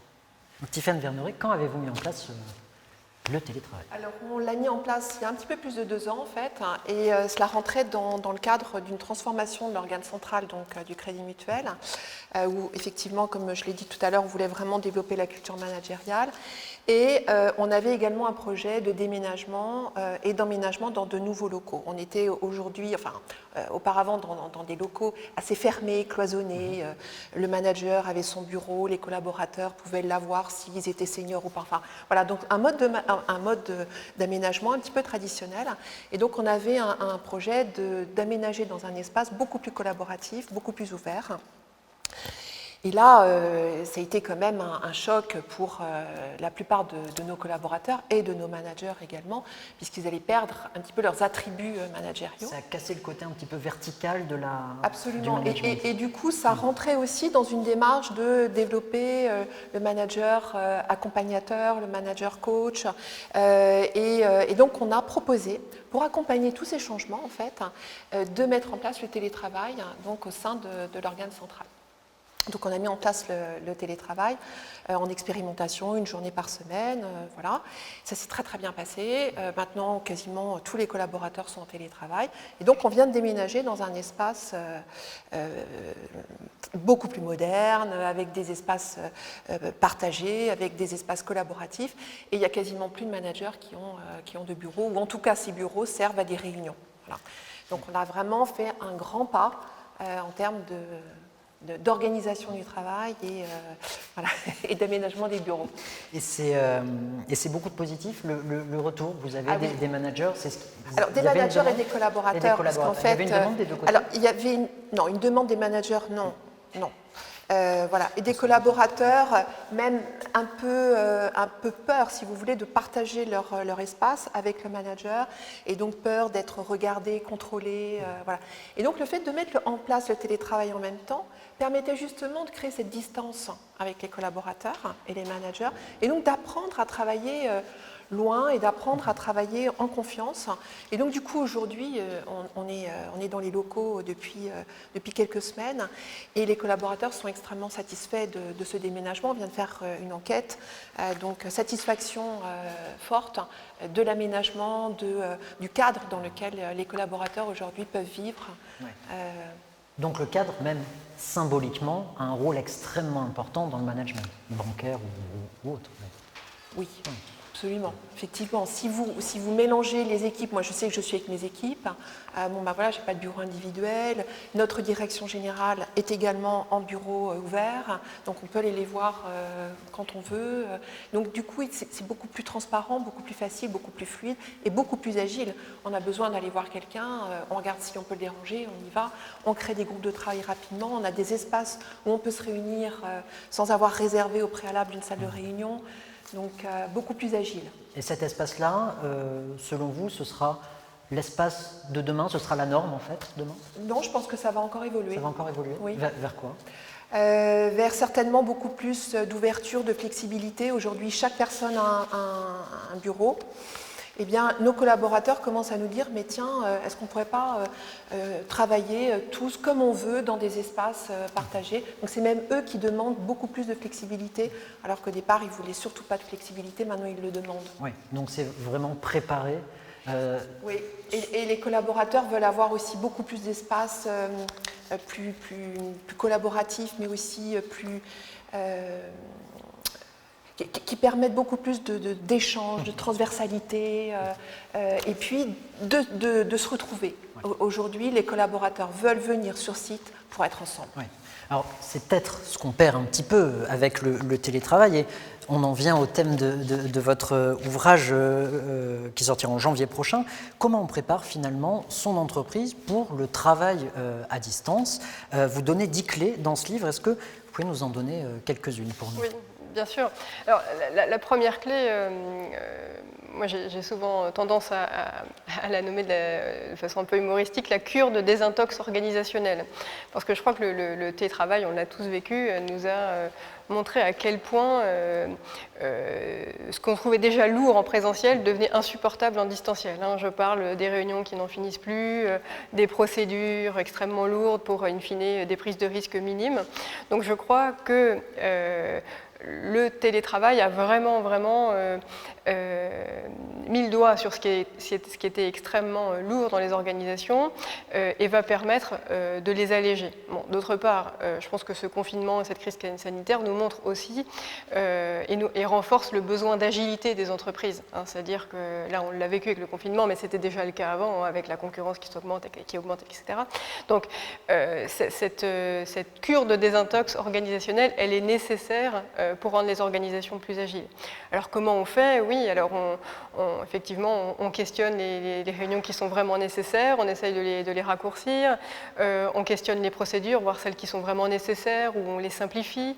Voilà. Donc, premièrement, la simplification de l'organisation. C'est aller à l'essentiel, finalement. Aller à l'essentiel, exactement. exactement. Que l'utile. C'est clairement un des atouts du télétravail. L'autre mouvement, c'est celui de la clarification. On l'a vu, pour télétravailler de façon efficace, il faut développer l'autonomie des uns et des autres. Alors c'était clairement une intention depuis quelques années, mais là je crois que le télétravail rend obligatoire maintenant le fait de clarifier le qui fait quoi, de s'y tenir, de clarifier le qui décide quoi, et à nouveau de s'y tenir, parce que le clarifier c'est une chose, mais s'y tenir c'est parfois plus difficile, notamment pour les managers qui ont parfois tendance à pas toujours le respecter. C'est ce qu'on appelle la subsidiarité. Alors ça c'est la première clé. Effectivement, si vous m'avez... Vous en avez 10. J'en ai 10, mais je vous rassure, je ne vais pas aborder les 10, mais donc la première, voilà, cette cure de désintox organisationnelle. Franchement, la deuxième clé, pour aussi aller sur... On a beaucoup parlé de management jusqu'à présent, pour peut-être aller sur des sujets plus organisationnels, c'est de revoir la façon avec laquelle on mesure la performance. Alors on l'a vu, il y a une tentative, on l'a vu, il y a un risque qui est celui du développement du contrôle. Comme les managers notamment sont assez déstabilisés par ce travail à distance parce qu'ils ne peuvent plus contrôler, et on l'a vu combien le présentéisme était encore important dans nos organisations. Il y a un risque qui est celui de développer, d'utiliser, détourner certains outils pour augmenter la surveillance des collaborateurs. On a vu que certains outils qui étaient notamment en plus historiquement dédiés à la qualité de vie au travail, pour gérer, améliorer, donner des conseils pour gérer son temps, étaient détournés pour contrôler le nombre de minutes de connexion de l'écran, etc. Bon, donc pour éviter, tout l'enjeu est évidemment d'éviter de tomber dans ce piège de l'hypercontrôle. Et donc, pour ça, il y a 3-4 pistes. Bon, déjà, c'est le fait d'être vigilant à la reconnaissance de l'effort. On l'a vu, le télétravail, mécaniquement, va mettre en visibilité que le résultat. C'est-à-dire que tout le processus, tous les moyens vont être beaucoup plus opaques. Et donc, le fait que seuls les résultats soient visibles fait qu'il va y avoir une certaine individualisation de la performance, et puis peut-être que certains oublieront aussi de valoriser les efforts qui auront été faits. La deuxième piste, c'est justement en lien avec cette individualisation de la performance, c'est le fait de ne pas oublier, et ça ce sera vraiment un des rôles, je crois, je parle sous le contrôle d'Isabelle, du manager, c'est vraiment de valoriser le collectif, la performance collective. Ce qui peut passer par le fait de revoir probablement les dispositifs de rémunération, bien accentuer la dimension collective, et puis aussi de partager des indicateurs en équipe sur la performance. Par rapport à cette transformation de la mesure de la performance, je crois que le travail à distance nous incite aussi à davantage de verticalité, vous le disiez, et à développer les échanges entre pairs, ce qui suppose que les pairs devront être associés à l'évaluation de leurs collègues.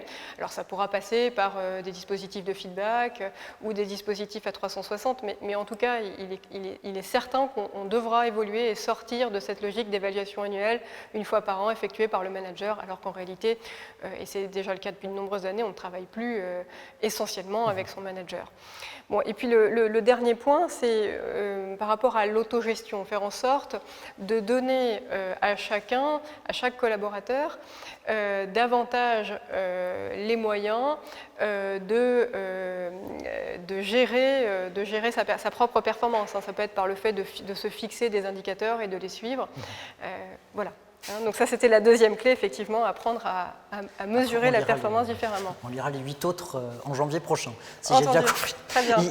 Une réaction, Isabelle Roy, vous êtes d'accord avec ce qu'entraîne le télétravail? Clarification, on va à l'essentiel, et puis redéfinition de la verticalité du manager. Oui, bien sûr, je suis tout à fait d'accord. J'ai envie de rebondir sur ce qui a été dit en évoquant un retour d'expérience qu'une personne nous a fait dans nos différents entretiens. Là, c'est une personne qui est à la tête d'un grand réseau bancaire, c'est une femme, bon, voilà. Donc, donc par rapport au confinement et à ces questions de verticalité, de strates hiérarchiques qui restent quand même assez nombreuses dans le secteur bancaire, même si elles ont tendance à s'aplatir, ces pyramides. Mais elle disait que pendant le confinement, elle avait eu plaisir à entendre directement des personnes avec qui habituellement elle n'était pas en contact. Donc on casse un peu et elle descendait 4 niveaux en dessous, et c'était un tel bonheur de voir ces équipes, de les entendre dire qu'elles étaient là, qu'elles avaient envie, de prendre parfois des nouvelles personnelles, aussi de personnes qui étaient tellement éloignées, avec qui elle aurait pu n'avoir jamais de contact. Donc je pense que, enfin je ne sais pas si je réponds à votre question, mais c'était ce que j'avais envie de dire pour réagir. Olga Karpushina, vous êtes d'accord avec tout ce qui vient d'être dit sur les bienfaits, en tout cas ce que change le télétravail, notamment sur casser un petit peu cette verticalité et aller à l'essentiel? Oui, tout à fait. C'est quelque chose dont les managers parlent assez spontanément, et les collaborateurs aussi d'ailleurs. Il y a cet effet positif, en fait, déjà autour d'une communication plus claire, plus explicite, peut-être parce qu'on n'est pas tous dans un même espace de travail. Cette orientation résultat aussi. Aussi ce côté où finalement la frontière entre la vie personnelle et la vie professionnelle s'efface un petit peu quand même, parce que quand on fait on n'appelle pas ça des réunions, mais par exemple des cafés le matin où on se parle le soir, on parle forcément aussi de notre vie personnelle. Donc ça soude aussi les équipes, mais ça n'a pas que des effets positifs. Donc je pense qu'il faut aussi prendre suffisamment de recul par rapport à ces effets-là. Et il y a un point dont on n'a peut-être pas suffisamment parlé. On a beaucoup parlé du rôle du manager qui évolue, où les managers se réinventent, mais c'est aussi disons des exigences nouvelles pour les managers. Et il faut aussi qu'on pense à les accompagner, à être près d'eux, parce que ce n'est pas toujours simple. Et les écouter, les entendre, parce que les managers sont aussi des collaborateurs, et ils vivent les bienfaits, mais aussi toutes les difficultés que le télétravail, en tout cas à 100%, peut engendrer.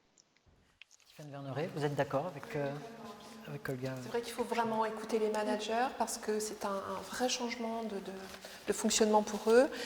On peut tomber effectivement dans des travers d'individualisation. Il faut recréer ce collectif dans un environnement un peu distancé. Et les managers peuvent souffrir, avoir une forme de souffrance aussi de ne pas avoir leurs collaborateurs avec eux. Et ça demande beaucoup d'énergie en fait, d'animer à la fois des collaborateurs à distance et en présentiel. Et nous, on anime beaucoup d'ateliers comme ça avec les managers, on les invite à venir, et donc on fait des collectifs de 10 managers, et ils adorent venir parce qu'ils partagent leurs bonnes pratiques, leurs problèmes, et on essaye de trouver des solutions ensemble. Mais c'est pas tout rose non plus. Donc le télétravail est bien, mais il faut l'accompagner, et c'est pas une fin en soi. Isabelle Auroy, peut-être les dernières recommandations. Aller un peu plus loin, dans nos 3 axes de recommandation, on a aussi construit un axe, encore une fois pour inspirer, mais un axe sur le prendre soin des managers.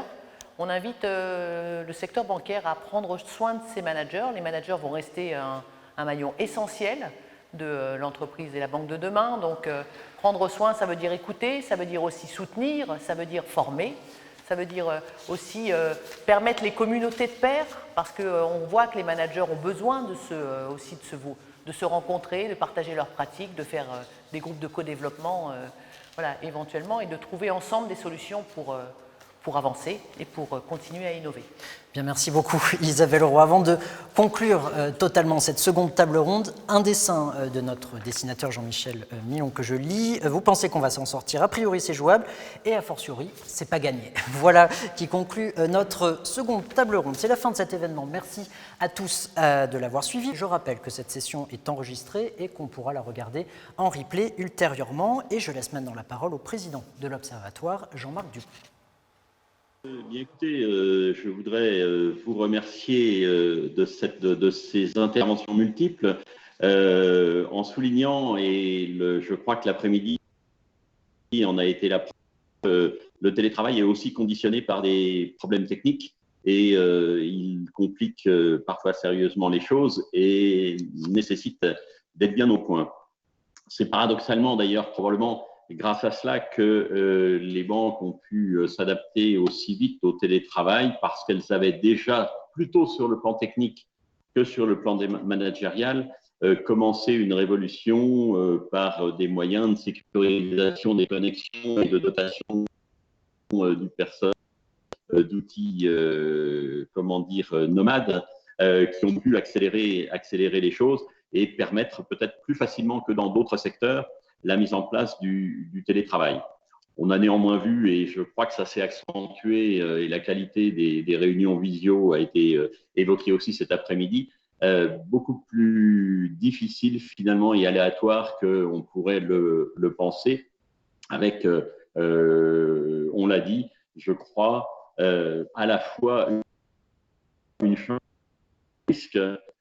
un risque de laisser un certain nombre de gens sur le bord du chemin, c'est une certitude, et cela a été assez bien abordé sur les différents aspects tant personnels que professionnels qui pouvaient conditionner ce risque.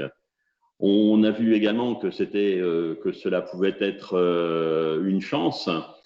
Alors une chance pour les entreprises de passer d'une notion qui, malgré certaines interventions tout à l'heure, me semble moins mature, ou en tout cas n'était pas mature, ou n'avait pas été réfléchie, et où des entreprises voulaient encore faire des différences entre du télétravail et du travail à distance, ou des réflexions sémantiques probablement dépassées par la crise, parce qu'effectivement, il a fallu s'adapter et que les managers se sont trouvés en première ligne pour devoir s'adapter au management à distance. Et ils l'ont fait. Il était très intéressant pendant l'étude dont on a parlé d'entendre justement les managers réagir sur les initiatives qu'ils avaient prises parfois en innovant, ou en tout cas en cherchant, en imitant, en échangeant, pour trouver avec leur population travaillant elles aussi à distance des moments à la fois de contact personnel. Le café du matin a été évoqué, je crois qu'il est assez révélateur, et en n'hésitant pas à prendre le temps, parce que ce sont des temps qui ont été souvent importantes, de l'ordre d'une demi-heure, donc des choses, d'après les témoignages de cette table ronde au printemps, donc des temps de contact personnel qui ont été jugés extrêmement nécessaires et pas forcément si faciles à tenir, parce que le deuxième élément qui est ressorti de ces tables rondes, c'était la crainte des managers de perdre le contact avec leurs équipes, et cela a été souligné à plusieurs reprises d'une manière peut-être plus prégnante que la vision de la deuxième table ronde ne voudrait le faire vivre. Alors, souhaitons que pour effectivement un avenir proche, eh bien, on arrive à le faire vivre et que ça soit également effectivement une chance équilibrée pour les salariés, équilibrée très probablement avec du travail en présentiel quand même, parce que mis à part certaines professions qui sont très habituées à travailler en distanciel parce qu'ils démarchent commercialement des populations de clientèle éloignées du site de l'entreprise, le monde bancaire n'est probablement pas encore à d'avoir des VRP éloignés, et ce sont bien des équipes aujourd'hui qui travaillent de manière cohérente avec des clients et pour leur apporter des services intégrés et complets. Donc la nécessité de travail collectif est extrêmement importante, et je crois qu'il a été très largement souligné que l'envie de se retrouver avait certainement des côtés humains, mais elle avait aussi visiblement des aspects professionnels, et accompagner le livre qui sort semble également le souligner. Voilà, mais écoutez, je voudrais vous remercier d'avoir, dans ces conditions parfois difficiles, continué et resté assisté à l'ensemble de cette réunion. Et je vous souhaite bon vent. Voilà, c'est la fin de cet événement. Merci à tous de l'avoir suivi et je vous rappelle que l'étude sur l'évolution du management de la banque est disponible sur le site de l'Observatoire.